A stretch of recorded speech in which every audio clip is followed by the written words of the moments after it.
So this is kind of like my first time really ever doing one of these. A lot of people have been kind of doing it. It's kind of like a trend, so I kind of figured, might as well.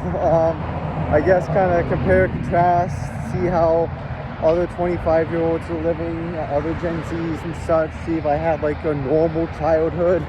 Not really. I guess we'll go all the way back. So my birth is a little bit skeptical. I remember I went through a very very bad time with my whole entire birth. And just like the sense of like my mom likes to use it against me. We'll go over like my family and all that. For now it's my birth. There's two stories to my birth. Either A, I was conceived through sexual assault, or B, a complete accident. So my dad will call me the accident and my mom will call me Rape Baby, which is fantastic. It's so nice to hear that. So like that's kind of like my whole parent dynamic. They've been divorced since 2004. Supposedly, how the story goes is my mom cheated on my dad. My dad caught her and beat her. So that's also great. It's a great origin story. Sorry if I sound a little sarcastic. That's just me, guys. I won't lie. I was ping-ponging from many different houses because neither parent had full custody of me. So basically, like, I was going in between like 4 different houses growing up. So like, say like at the age of like 10, like Monday through Wednesday, I would sleep at my mom's house.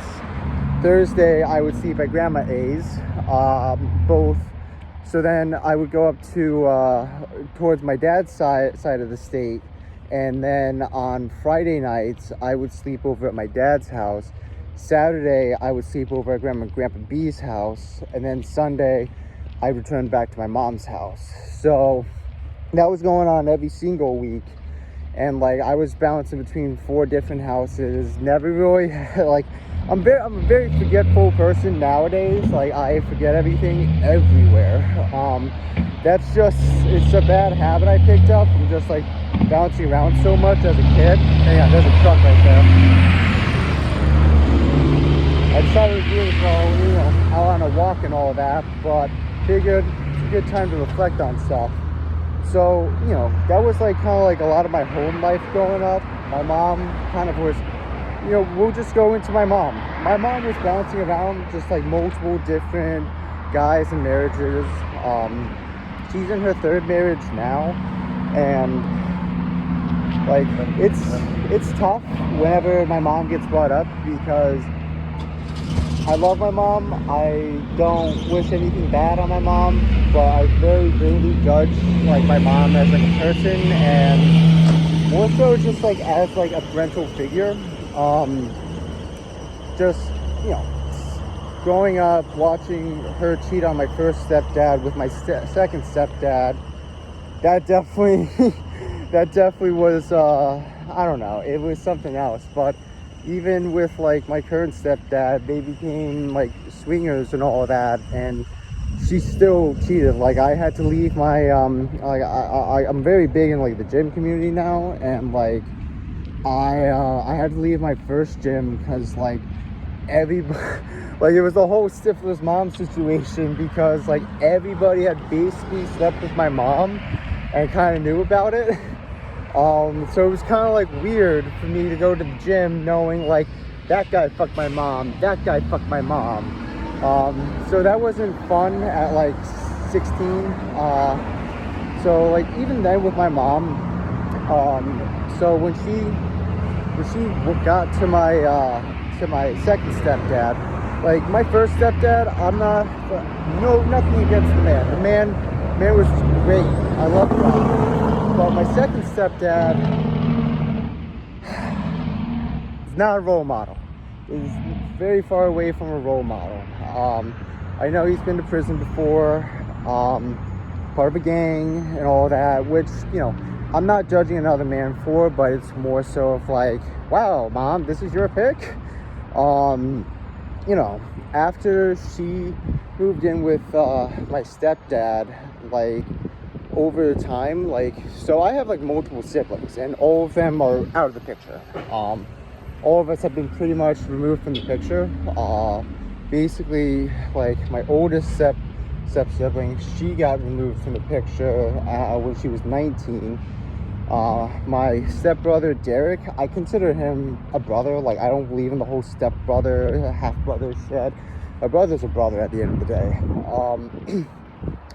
Derek was only 16. He was going through like a lot of depression, anxiety.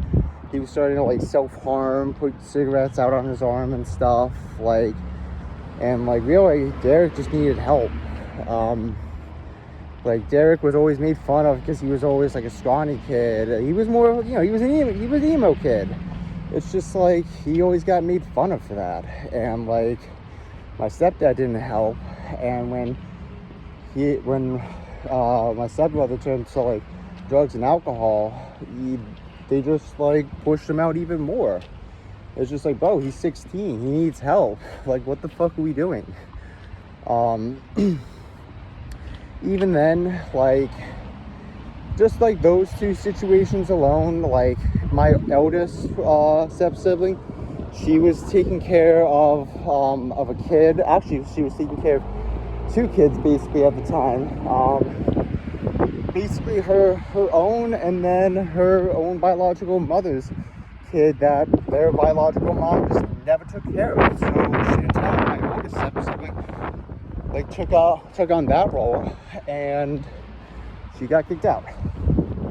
And then my other step sibling, she actually got kicked out on my 17th birthday.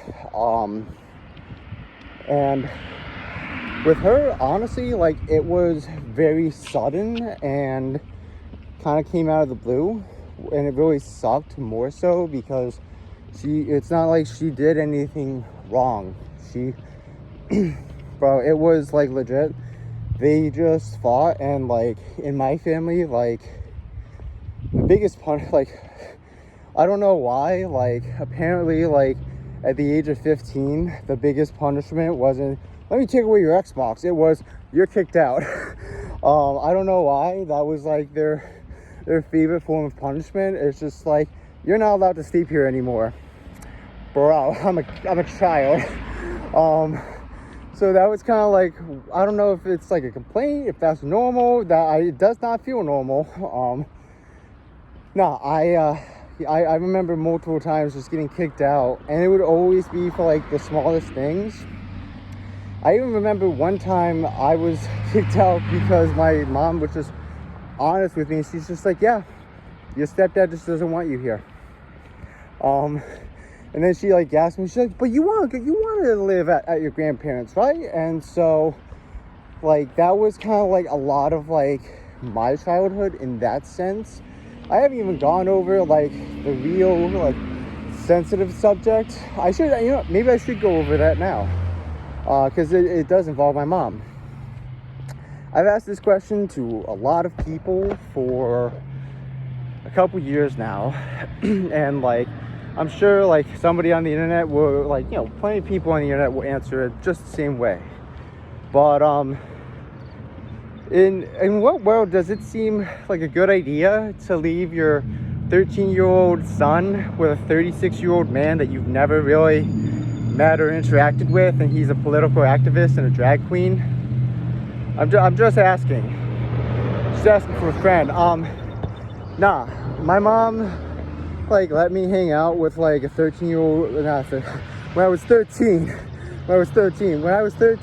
she let me hang out with a 36-year-old dude, and that dude shoved so much political propaganda down my throat. Like, I would, even like at school, or even if I went to like home, I would be like, I'm depressed, I'm feeling suicidal. I would always get hit with, you might be gay, you might be trans. I remember like my family tried to like make me trans at one point during my teenage years.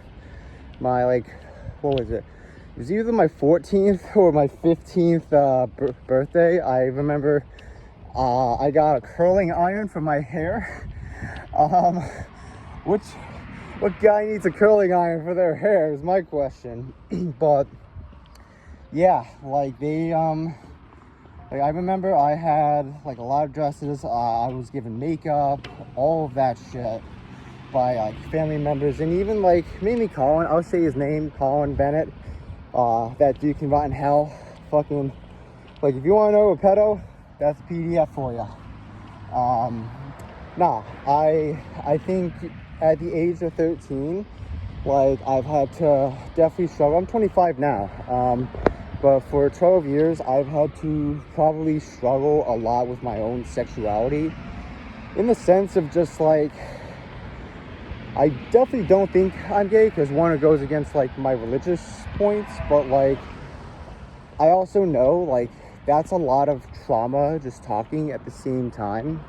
A lot of the times when I was like legit in fucking tears and like crying about like the fact that like I was getting bullied in school. I was very heavily bullied at school, and when I did the whole social transition and was wearing like makeup and lipstick at school, like that obviously didn't go over too well.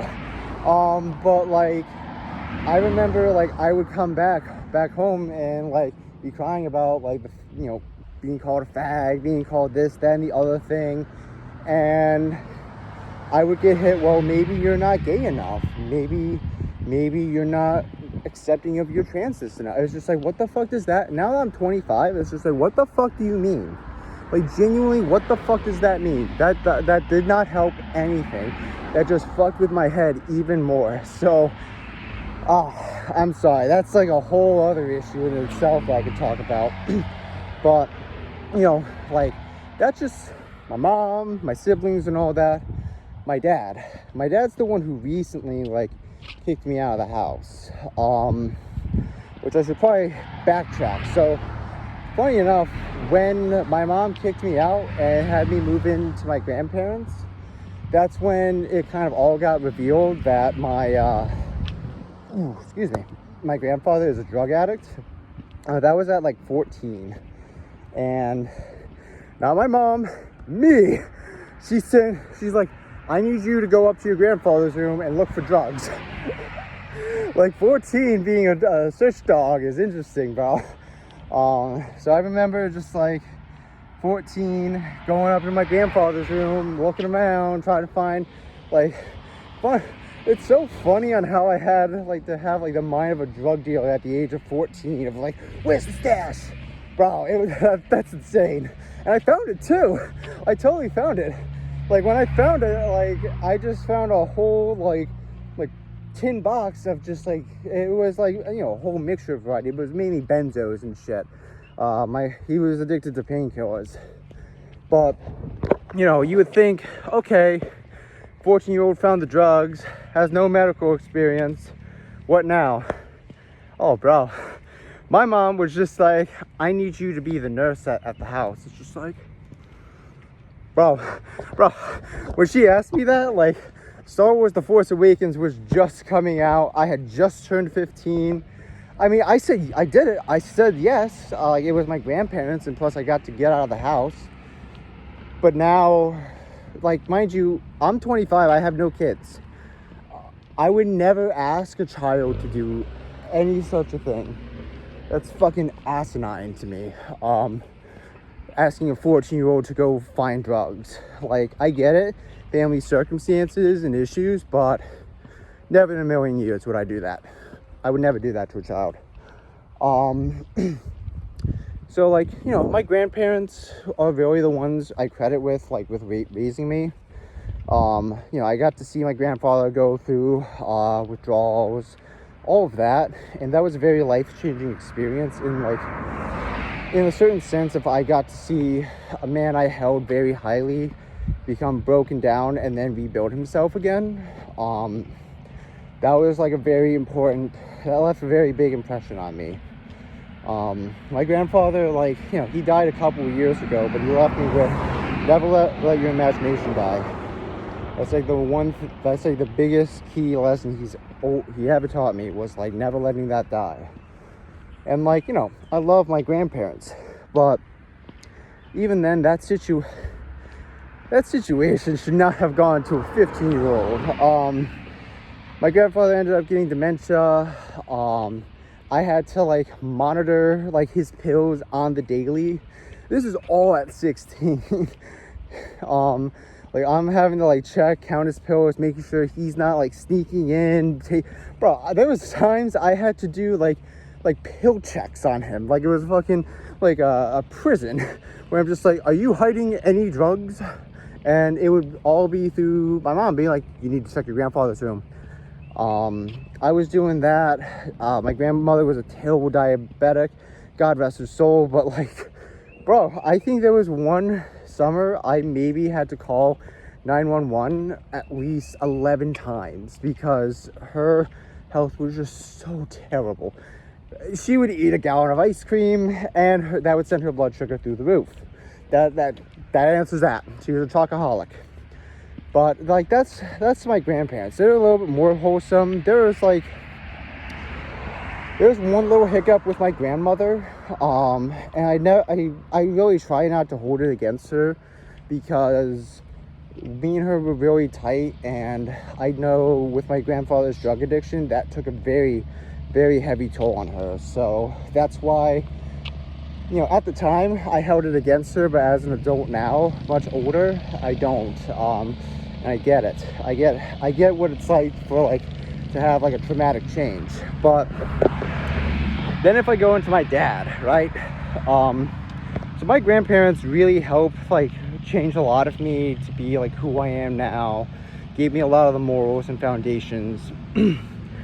Now comes my dad. My dad, or my biological father, he's not really like a father figure to me.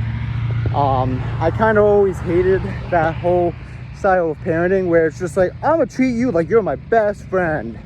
It's just like, well, friendships end, that's the thing. And like, that's how like I always felt like with my family. So going back a little bit, you know, there's that whole side of my birth where it's just like, ooh, was he sexy? You know, how was he made? It's like that whole thing. I'm definitely a black sheep in my family because of that. Like half my family treats me with respect. The other half really doesn't because like, they just, they don't see me as like a full member of their family. And that's okay. That's A-okay. But with my dad, it's been more so of, he likes to think he's there for me, but not in like the many ways I kind of have needed him. Like I'll get hit with, oh, well, you got clothes on your back and we put a roof over your head and dinner on your plate. But yeah, sure, the bare minimum. That's what I would call nowadays the very bare minimum. I didn't learn how to shave because from my dad. I learned how to mow a lawn from my dad, how to fish, how to hunt, all of these things. All of these, like, hell, even cars. Like, I can keep going off. Like, history, cars, freaking, like even, like, guns. Like, these are all very manly things that a father should be teaching their kid. And, like, never got to. I mean, hell, he didn't even have the sex talk with me. Like, no shit. He tried having the sex talk with me, and this was when I was in, I think, 8th grade. Yeah, 8th grade is when he tried to, do you know what sex, it's just like, Dad, we had a full ass, like, presentation show, like a whole ass unit in 5th grade, and then, like, I had health for 7th and 8th grade, which goes over fucking puberty and all that shit. It's just like, you are way behind, bro. Like, Mom explained this to me in 5th grade. Like, that was like my main thing. He's always been very behind on things. To give it an even better example, recently, so my grandmother, who, you know, as I mentioned, very, very close to me, she passed away legit the very first day of 2025 last year. And I shit you not, my dad has gone out of his way to hang out with friends, other family members, my little brothers, my stepmom. He goes out of his way to get drunk, watch football, watch whatever game is on. Why, Dad, like, my dad, so I'm a huge movie guy, right? And like, we lived in the same house. And it's just like, at any point, Dad could be like, hey, you want to watch a movie? He could have asked at any point, but it was always me asking. And it took because we didn't from the time my grandmother was dying, like, I was very busy with just helping her and all that. But from the time she died until April of 2026, so you're telling me, let's see, that's 12, 16 months. It took you 16 months to sit down with your eldest son and just watch a 2-hour movie with him, when you do that all the time. You do that all the time with, like, my little brothers and, like, my stepmom and stuff. It's just like, you have all this time to drink and do that with them, but not your firstborn. Okay, that's okay. Like, I don't know if that's me complaining or something like that, but, like, you know, it definitely was always kind of like a kick to the balls, just like getting home and then seeing him and my little brothers and my stepmom shacked up with fucking pizza, drinks, and fucking watching Indiana Jones. It's just like, oh, I'm sorry I wasn't invited to the family fun night. It's just like, the fuck. And, like, you know, like, the whole entire thing with me being homeless, that does kind of come from my dad. Over the past few years, I've done, oh, thank you, man. I've done everything I probably can, money-wise and all that. So, at the end of the day, you know, it is a little bit of my end and a little bit on my dad's end. There's a lot of areas I could have worked a lot better on, and, like, I still am working on them. I don't know, just my little brother. So let's rewind a little bit. My little brother Jacob, he got diagnosed with leukemia back in October. And at the time when Jacob got hit with that, I was dealing with, like, a pretty bad drinking habit, and I pretty much have kicked that. I'm really good with it now. But I had, like, after grandma died, just like, I had no rock, no family member really reached out to me. It was kind of like everyone was there while she was dying, and then once she died, they were just like, oh, see ya, and then I just never heard from them for like 6 months. Yeah, they, like, my little brother got diagnosed, and already that's huge fucking just like gunshot wound. But, like, luckily, like, on the luckiest end, it is one of, like, the form of cancers that's very treatable, and, like, he's been a fucking trooper. He's been doing good. He's been doing good, and, like, as of right now, like, there's no risk. He's doing great. The only thing I will say about the whole leukemia process, and I might be a dick for saying it, at the time, I was kind of, like, a little bit thankful and hoping that it would be a wake-up call to both my dad and stepmom. But then after months, I've had to realize, like, yes, sometimes family issues don't sit there and quell certain family problems. Well, sure enough, did the alcohol stop with me? Yes. Did it stop with my dad? No. And then on top of that, bro, I'm having a hard time, like, pretty much, this will probably be the hard part for me, right? And why I choose now to be homeless and, like, living in a car than, like, living at home. There's been a whole ass like rat infestation in that house for at least like 2 years, and my dad's neglected every opportunity to do anything about it. It's always, I can do it, let me put out more rat traps. It's just like, Dad, that's not working. Like I'm sorry. Like, there were nights when I would come downstairs into the living room and like there would be like just 2 rats fucking just playing on top of my like 9-year-old fucking brother while he's asleep. It was just like, what the dude? It was so like not even dystopian. It was just straight out of a fucking horror movie at that point. Like the rat infestation there is horrid. That house is consumed by it. And like, you know, my stepmom doesn't clean. She hasn't done dishes in months, bro. And like, you know, that whole situation at home with me, I kept getting the blame. I got the main blunt force of the blame where it was, well, you're the problem for the rats. You're the problem, the house isn't clean. And I'm like, how?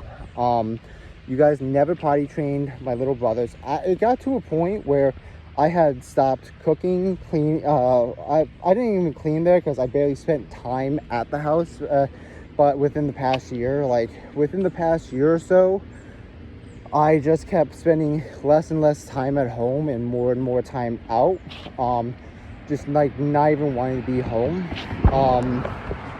Mind you, my brothers are now like 11 and 14, but they're not even potty trained, bro. It's just like I was getting told to like, well, you need to clean up after the boys, and I would look at the bathroom. It's just like there's shit covered tissue paper all over the fucking floor and like just thrown all over the place in the bathroom. And like they wouldn't even take out the trash. I remember like even during the time when I had my girlfriend Jess, I was sleeping at her house. I remember I left on like a Tuesday. I came back on a Friday. The garbage bag had not like been changed, but they just kept piling on all this shitty fucking toilet paper. And it's just like, just waiting for me to come back to fucking clean it. It's just like, I got to a point where I'm like, I barely use this bathroom. I've like left in the middle of the night to go to the gym just to use the gym's fucking bathroom. The gym is like a mile away from my house, so it's not, you know, it's annoying. It's annoying, but I'd rather take a shit in a clean bathroom, you know? Which like, even then, like that's not, like an 11-year-old and a 14-year-old shouldn't be going to the bathroom like that. And even then, teach your fucking kids to fucking throw shit out. Like there shouldn't be fucking, like what do we, like toilet paper goes in the toilet, if I'm not mistaken, right? Like, well, why the fuck is it on the ground? Why are you throwing dirty fucking poo-covered toilet paper in the goddamn trash? Like, am I crazy? I don't know if I'm crazy on this. And then, like, you know, so in the state that we live in, like, also we're supposed to sit there and every child, if they've been out of school for like say a month, they're supposed to have a tutor or some form of education. My little brother has not been at school or had a tutor at all since October. It is now June 2026. He hasn't had a tutor. He's never really done online school. He's done like no form of education for like almost a year now. Like at this point I am describing like extreme levels of child neglect, if we're being realistic here. I haven't even gone over the fact that both my dad and stepmom chain smoke ciggies in the goddamn house. Like, what are we even talking about now? But I'm to blame apparently for my little brother's education. I don't know how. I don't know how that's my fault. I've been trying to like, you know, move out. I've been trying to get like my car fixed. I also, you know, the sad thing is I had like money saved up to go to paramedic courses, and I had to use all of that during this process. C'est la vie, but you know, it is what it is. We'll get back on top. definitely like there's neglect in that household, and like as I grow older, I have so many more stories and all that, but like as I grow older and kind of like as like where things are now, like this kind of video is like one I can look back in like hopefully like a year and be like, wow, I came a long way. But I guess it's also kind of like, if everyone, I don't know really what to put at the end. It's just one of those things where it's just like I felt like, I never really got to explain out my story to anybody. I haven't even gone over like my, the times I've been like sexually assaulted or swayed and stuff like that. Like that's all stuff from when I was like a teenager and stuff, and like, that's more of a darker video. But I figured like sit there, actually like put together like kind of like my whole little family dynamic and see if it's actually like worth even just like talking it out and like saying on video. But whoever sees it, have a great day, and God bless.